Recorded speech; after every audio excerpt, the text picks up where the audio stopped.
Okay, hello and welcome all you Universal Basic Income champions around the world. I hope you are having a fantastic 1st of April. Personally, I'm not a practical joker, that's just me, but I hope you are getting through the day and you are having a blast. I can see a message from Debbie on whether I can hear her. No, I can't actually. No, I can't hear you. Let me open the chat to make it easier to communicate. On the call, in the meantime, we have Marcel, Hiya. and you have me, Daniela. Hello.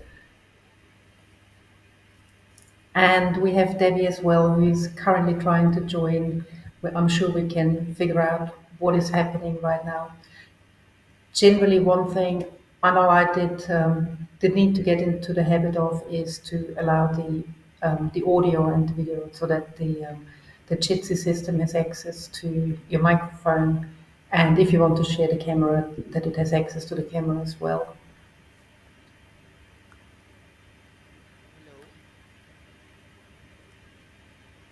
Are you okay working on the issue whilst we start talking, or would you like some help from us?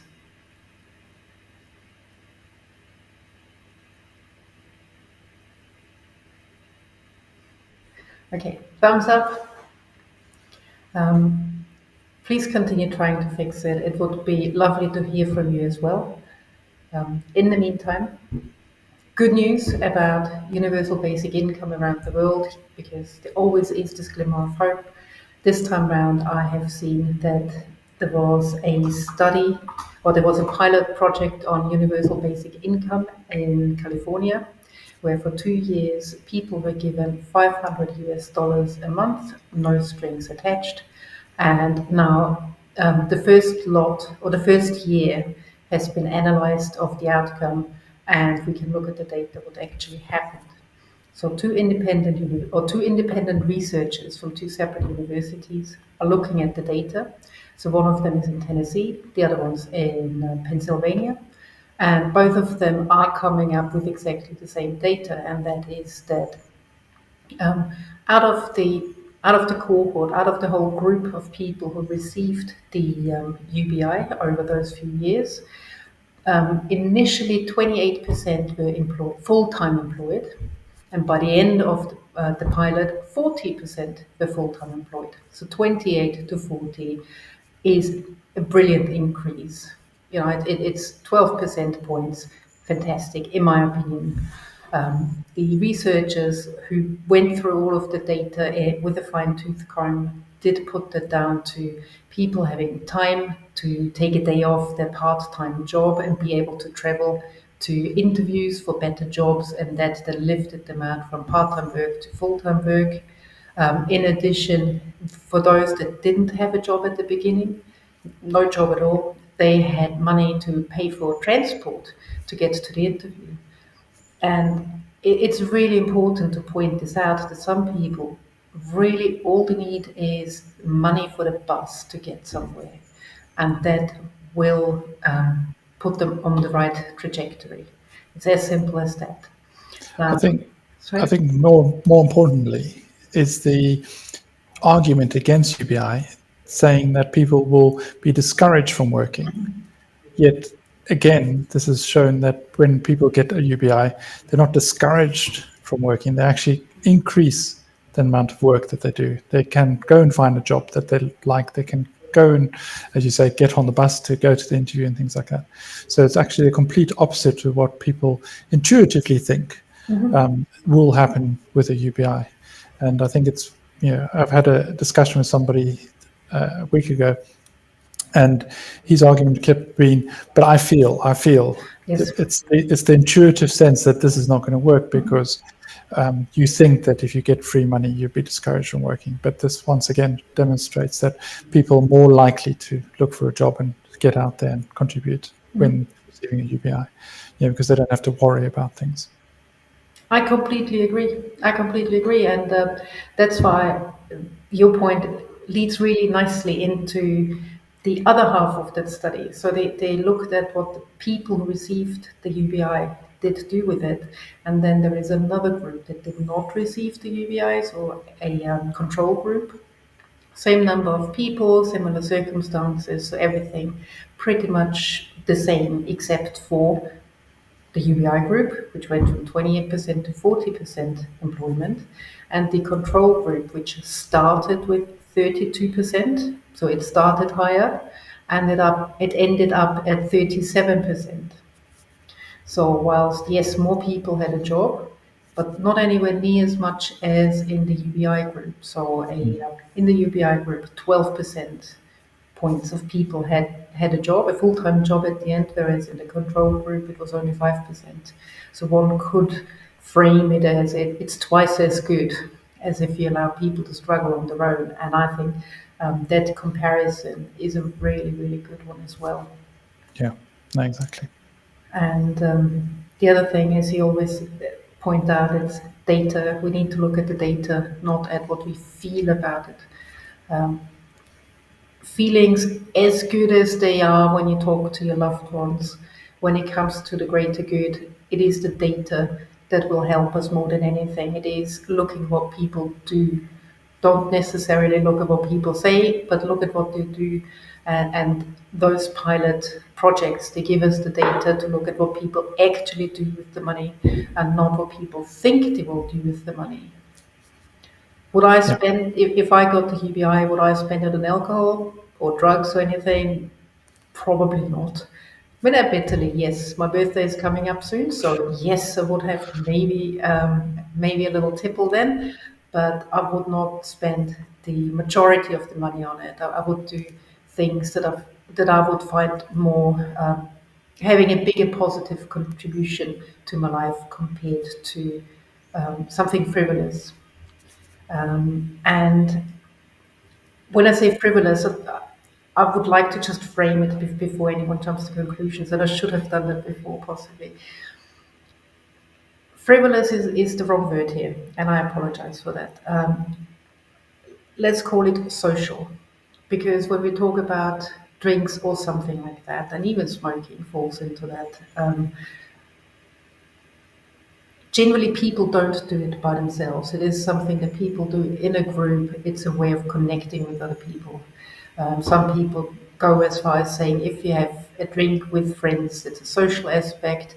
And if you take it one step further, alcoholics or people who are addicted use that connection with the substance as a replacement for having a connection with people. So all of those things, the social things, the having a drink on occasion, or having a coffee with someone, or a lunch or a brunch, or whatever, those social gatherings that usually or oftentimes happen over food and drink, sometimes a smoke break at work, or what have you, those will remain irrespective of your income. And again, study after study has shown that it doesn't matter how much you earn or how much money you have. Everyone still keeps a tiny little bit of that aside to be able to connect with people, to meet with people, to have a chat, to see how things are going, because that is what human beings thrive on. That is what's needed in order to keep people sane and healthy. So with UBI as well, whilst yes, some of the UBI will be spent on eating too much, too many sweets on occasion, maybe a drink on occasion, maybe cigarettes, God knows what. I honestly don't want to put judgment on it at all, because it is part of what makes humankind what we are, social animals. I think also, if you just look at it from Maslow's hierarchy of needs, we have the basic needs, which is obviously what UBI is aiming at addressing, making sure that everybody gets their basic needs covered, food, clothing, shelter. And then we have the security. And security quite often is knowing that you're going to have food, clothing, and shelter in the future. It's not just about worrying about whether your physical safety or whether stuff is going to be stolen, etc. It's also just knowing that you're going to have an income that you can buy food and you don't have to worry about the future. That security side of thing. And then the third step is the social aspect, having a group of friends that you can talk to, having people that you can socialize with. And I think UBI actually looks at addressing all three of those initial steps. It's not just about getting your basic needs covered, but also because it's for eternity, you will always get a basic income. That's the whole point. It's a continual thing. It's not just a one-off payment. You can rely on it in the future, and therefore you have that security aspect as well, just from an income perspective, so that you can address the other security concerns that you have. And then also the social aspect, which I think is what you're talking about, the ability to to be able to afford some time to spend with your friends, being able to also afford if it's necessary the cup of coffee or whatever drink you'd like to have with your friends when you meet with them. It's, and however you choose to socialize, people should be allowed to do that. It shouldn't be the restrictions shouldn't be in place. And I think that's the problem with a lot of these voucher systems, is they don't allow people to choose what they want to spend their money on. And most people are not going to spend all their money on it. They're going to make sure that their basic needs are covered first and foremost, and then make sure they've saved a little bit up for those special occasions, whether it be a birthday or just spending time with friends and family. Absolutely correct. I would like to take it one step further, and again, please comment if you have a different opinion. The socializing is incredibly good for mental health. If you're being active while socializing, like hiking groups is one simple example, then even better mental health and physical health. But I believe it's doing more than that. As I said, quite often throughout history, humanity or humans have gathered over food. And again, having food, if you go out hunting in caveman times and you weren't so successful, maybe your neighbor had a little bit more and you share. Things like that. So without that bit of collaboration and sharing, I believe mankind wouldn't have grown as fast as it did and wouldn't have been as successful as a species as we are. Also, Charles Darwin, I think, has a good thought on that in his theory of evolution, that collaboration and cooperation is very important for humans. And it's not only sharing a food and having enough to eat on top of socialization, but also if you listen to people in high-powered jobs, do they apply for job openings or job ads, or do they actually go and network? Network being just another term for meeting with people, seeing whether there's a need for them to, or whether they have a need for a person like yourself. Or networking, if you have a job in your company, networking in order to find somebody who may fit the role and get to know them before you offer them the job. The whole social aspect to finding the right job for you. So that's why, in my opinion, and I know there is research out there, I would have to sit down and find it. If I do, before I post this video, I will put links down below because it is important to me. For people to understand that, so what, people may choose to spend the UBI on a triple mochaccino latte, whatever those things are called these days, to meet with somebody who may or may not have the perfect or a better job for them in the future. That's socializing. It is as well networking. It is having friends and getting the benefit of meeting people. And yes, it will cost a little bit of money. So what? It's not, first of all, I'm not the one to judge. Everyone needs to know what to do with their own money. But it is more than just spending money for having a nice time out in the morning. There's more to that. And it is often overlooked. And nobody, I've never heard a single person questioning a rich person going out for a networking dinner. Some people call it schmoozing, to get the next business or business contract, because that is how business is done. But as soon as a poor person who is currently in this current time in their life, as soon as they are receiving a little bit of help, then they're being criticized for doing the same, for possibly going to the local pub where local businessmen also may have a drink in the evening and possibly get talking and finding a job. And it is this splitting between how rich people and how poor people are treated that I find damaging. Yeah. But it's always been the case. I mean, even talking about, whether you should pay a higher minimum wage, people argue that poor people get paid too much and therefore get discouraged from working if they earn too much. Yet rich people aren't paid enough and therefore they need to be paid more, as a CEO or whatever, to be encouraged to go to work. And it's always that dichotomy that poor people should be paid less because otherwise they won't be incentivized to work, and rich people should be paid more because otherwise they won't be incentivized to work. I mean, the argument doesn't swing both ways. So there's something wrong with that discussion. And I think coming back to the original point about UBI actually encouraging people to go look for work, this goes to show us that that's not true either way, that it doesn't discourage people from working. I completely agree. I'm just trying to check back with Debbie if anything has changed, if you want to say something maybe to try out if your microphone is working. I can see you have taken yourself off mute, but I can't hear anything at this point in time.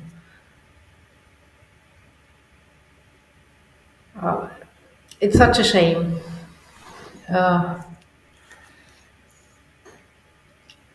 It is a shame. I'm sure we're going to get it fixed somehow for next time round. In the meantime, one thing that I've seen earlier this week, one topic that has been discovered. Well, I've read it earlier this week, and not such a long time ago, Marcel and I and a few other people spoke about what I believe people nowadays call the benefits cliff. What that means is if you, for example, change from a part-time job to a full-time job, you then earn more. But because you earn more, you lose some of the other benefits that you may have received.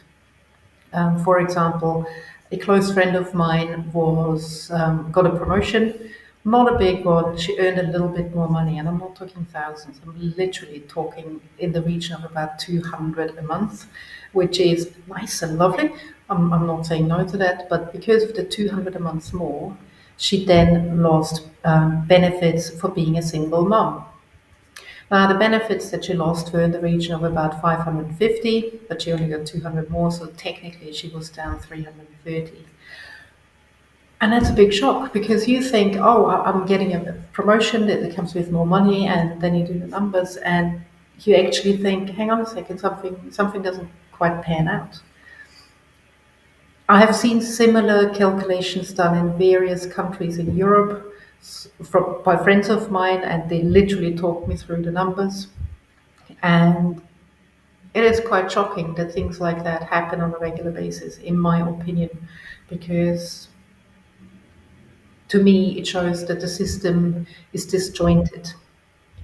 And that's why I think, and again, Marcel, I want to hear your opinion on that, which is different given on your recent research into where money could come from. If we had a UBI that everyone can rely on, and if we had a UBI that covers your life, your basics, then you wouldn't have to rely on a little bit of money here, a little bit of money there, a little bit here and there, and whatnot. And you have 10 different agencies to deal with. You have all the different kind of paperwork. If you get more in one, you lose another, and all of that headache would be gone. Could be gone and should be gone, in my opinion, especially in the example of that particular friend. The child in question, the child was 15 going on 16. In my opinion, somebody of that age should receive a full UBI themselves because the child in question was going through education that was already part-time in a work situation, part-time still at school. They had their own vehicle to get to and from work and so on. So quite independent lifestyle. And in my opinion, the best setup would be to have a UBI that people can live off that covers the basic needs for the mother and the child in that situation. If both of them could live independently of each other, there would be no question about whether to accept the promotion or not. Test, This, I can hear something. test. Do you hear Can me? hear you now? We can hear Yes. you, yes. Oh, okay. Sorry. Eh, Welcome. I'm usually not. I'm very sorry. I'm usually using only open source, so I'm not used to use something which is more keen to use Chrome extension stuff. Even if Jitsi is open source, part of the software is not open source, so I had to tinker a little bit to make it work. Sorry. Don't worry, it's good to have you on. Is there anything you have heard that you would like to comment on? Or any other thoughts that you would like to share? Well, I think that UBI is also would be an important step uh, uh, to increase the spending ability of broad classes of population which right now can't participate in the economy because our economy is driven by consumption. There are many poor people don't have understandable income. This is a net justification for the uh, of course there are many You're breaking up a little bit, I'm afraid. Um, you sound a bit muffled.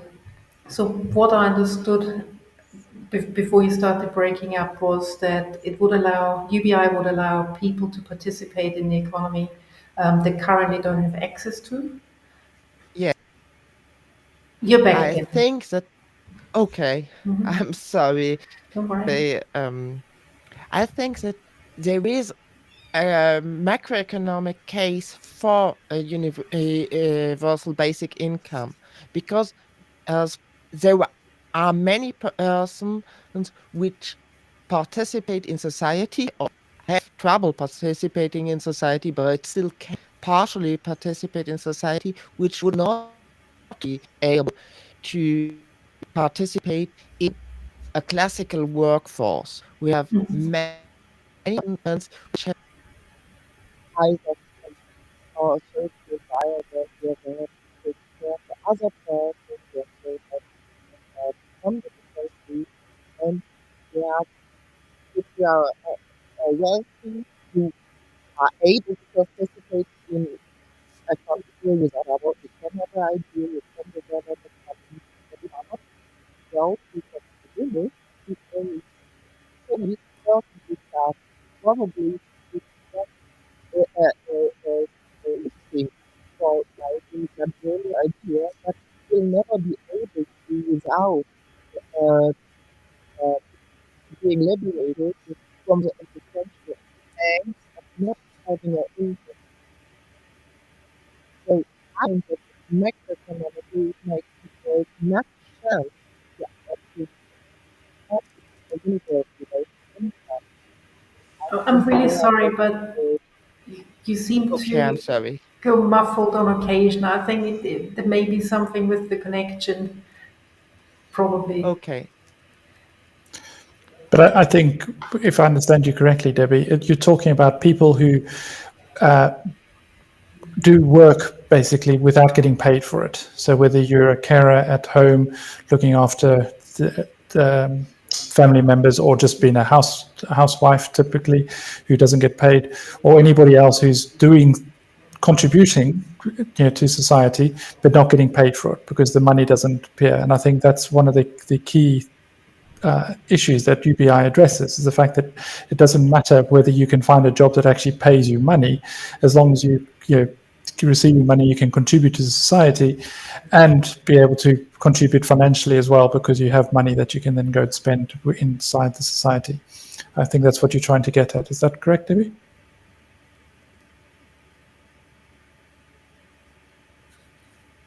You're on mute again. Yes. Do you hear me? I'm Yes, can sorry. hear you now. That's fine. Okay. Yes, I think that many persons are in our society are excluded from economic participation by not having an income, but are important and are doing an important job without being paid. And Exactly.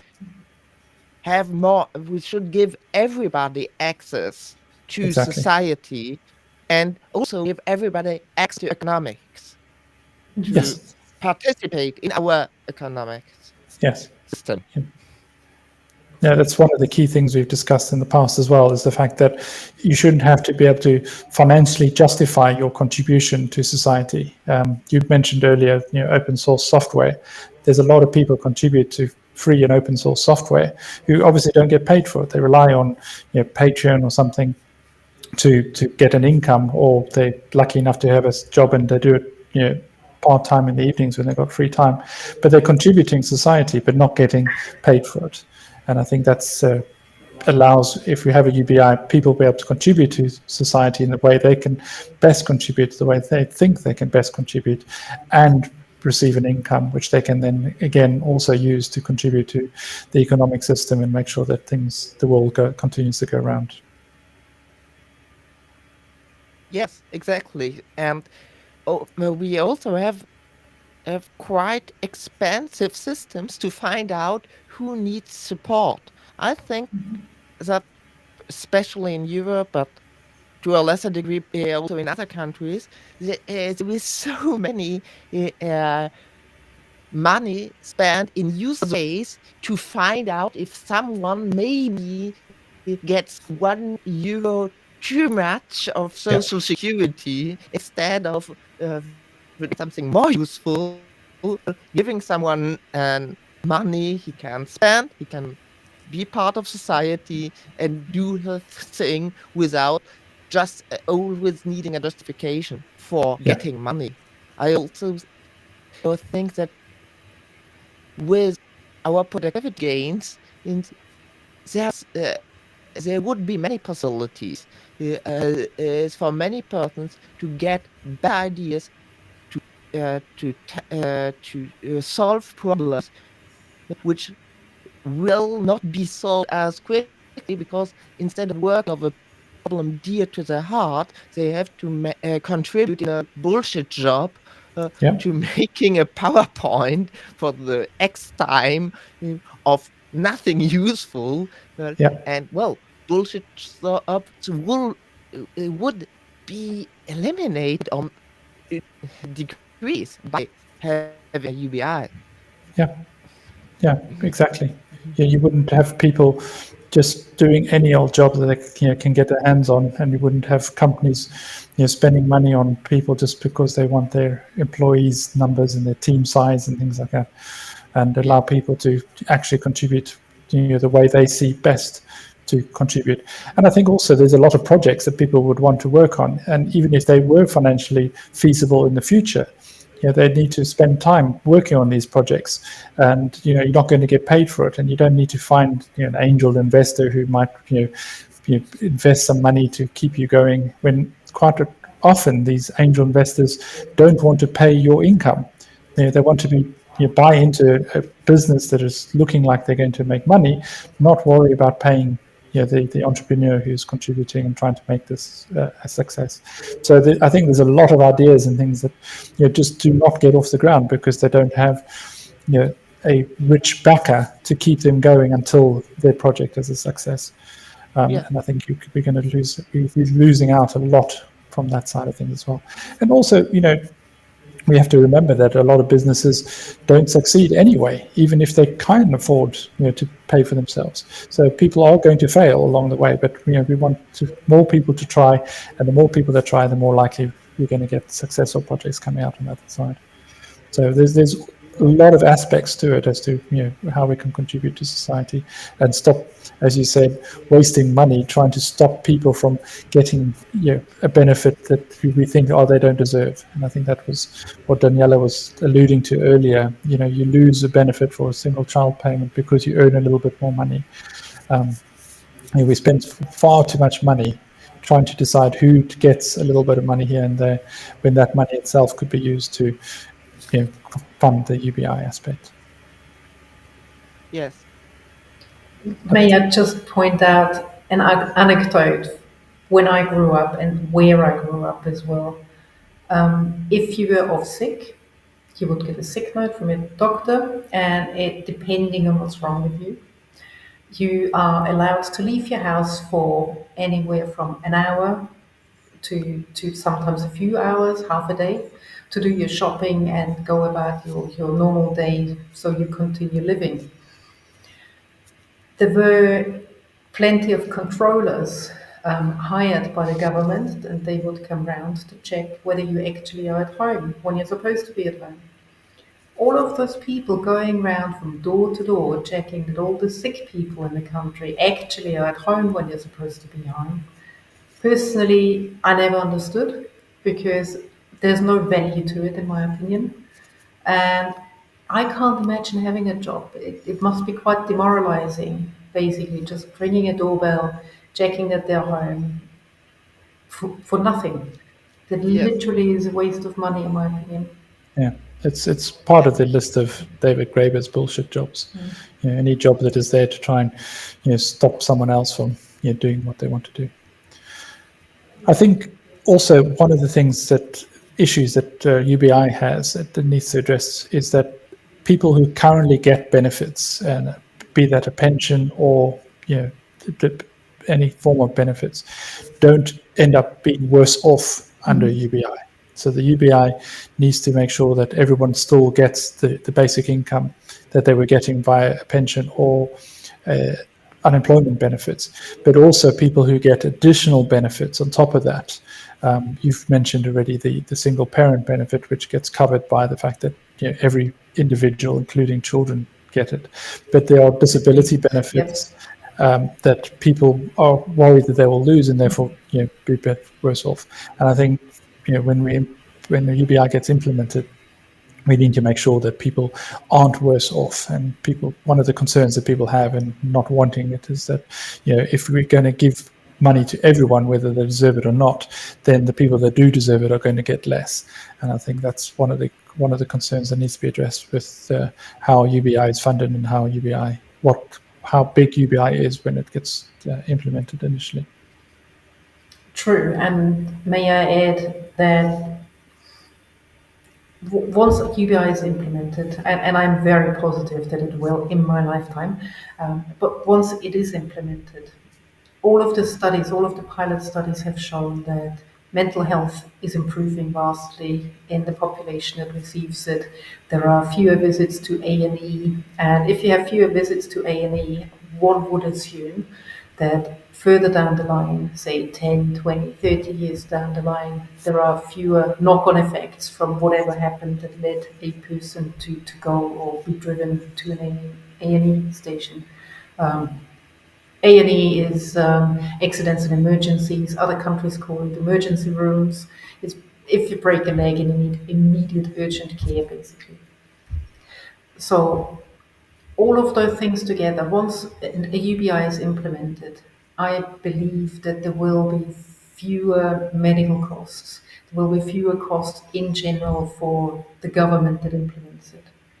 And that, in my opinion, will then fund everyone who may have different needs. And there are a lot of different situations that I can't even think of because I haven't come across them yet.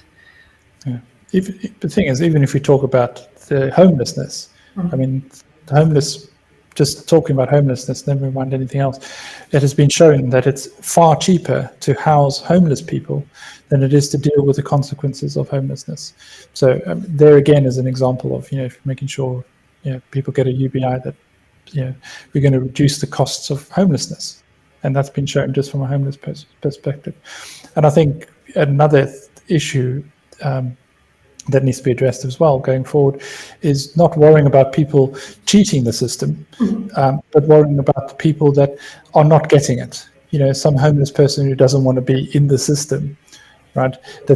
How do we make sure that they get their UBI? How do we make sure that people that are not able to sign up or get registered or whatever because they're whatever incapable of achieving it, are also there. Making sure that we capture to make sure that everybody gets it and stop worrying about people who may be cheating the system. We already have laws in place to catch fraudsters and things like that. We don't need to have people double checking on that side of things of spending money trying to catch people. I think we need to be making sure that everybody that is out there is going to be getting a UBI. Yes. I think that I don't know. But is there any idea how to make UBI available for people without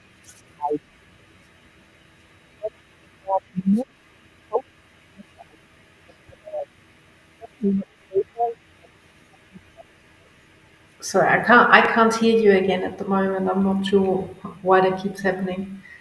Oh. Can you repeat your question? Hello? Yeah, we can hear you now. But it broke up a Okay. bit as you were asking your question. I was asking how to give UBI to people without photo ID. I mean, many poor homeless people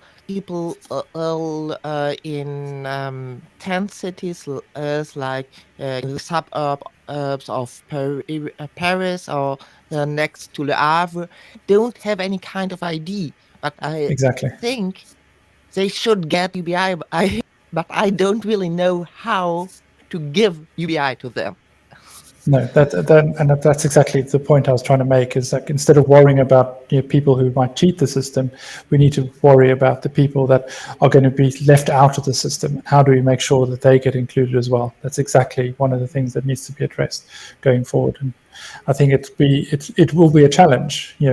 Getting those people that are not in the system at the moment into a UBI, and how do we address that? It's a very good question. It's an issue that needs to be addressed going forward. I wonder if I can find a few papers on similar situations, not for UBI as such, because well, I will have a look. But there are similar situations. For example, India was changing their printed paper money, and they needed to get all of the old paper money items back, things like that. They also had a big drive to get people signed up to the voter registry and things like that. And I believe there may be information in local social work, so community based, community driven social activities that may have ideas on how to do that. My limited insight is that local social workers would be familiar with people they see regularly in their environment, people they are communicating with on a regular basis, so they know who lives where, um, and they may have some ideas on how to go about it. So let me have a look between now and next time. I'll have a little bit of a look on what I can find and see if Mhm. there may be a good idea in there. Yeah.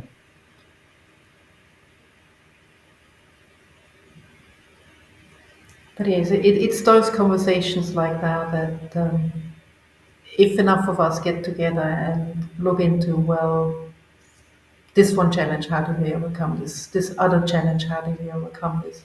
I am incredibly positive that we will have UBI in my lifetime. Um, and there's not that long to go, so let's get on with it. I do think that we will overcome all of those hurdles because there's a lot of good information out there already. I shared a flat years ago. I shared a flat with a social worker, and that's why I know there is really good research on how to connect with people on a local level. I don't know how, but I know there's the research there. So if enough of us connect and share ideas, I'm sure we can come up with a really good plan on how to bring UBI about before long. Yeah.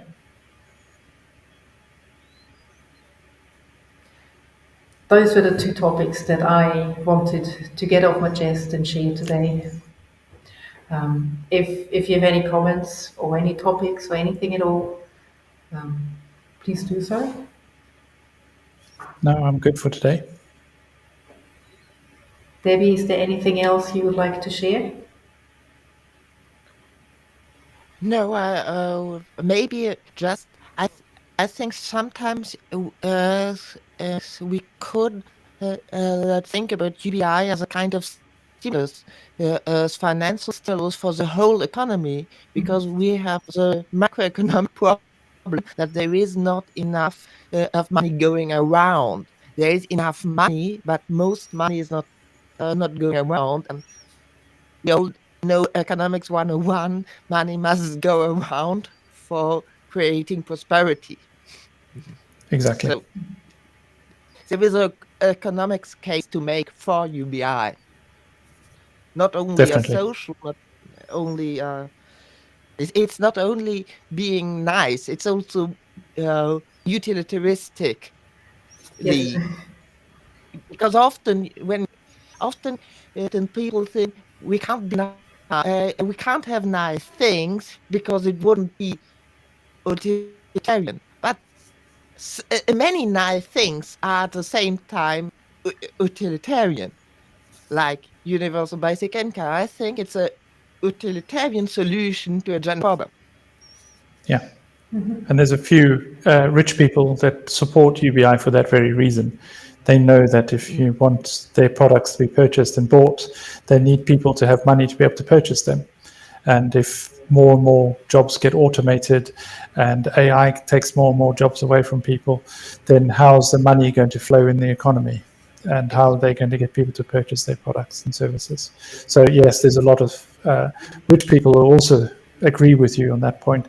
That it's the main way to get things solve the problem about how do we get money into the economy again if jobs are not the way that people are going to be uh, redistributing the income from the rich to the poor. Yes.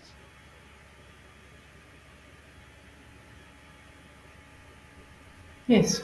And not only that, but also the allowing people to do what they enjoy doing.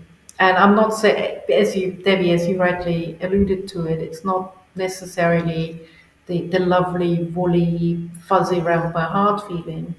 But if we think back, again, it's 10, 15 years ago, where protein folding was opened up to the wider public.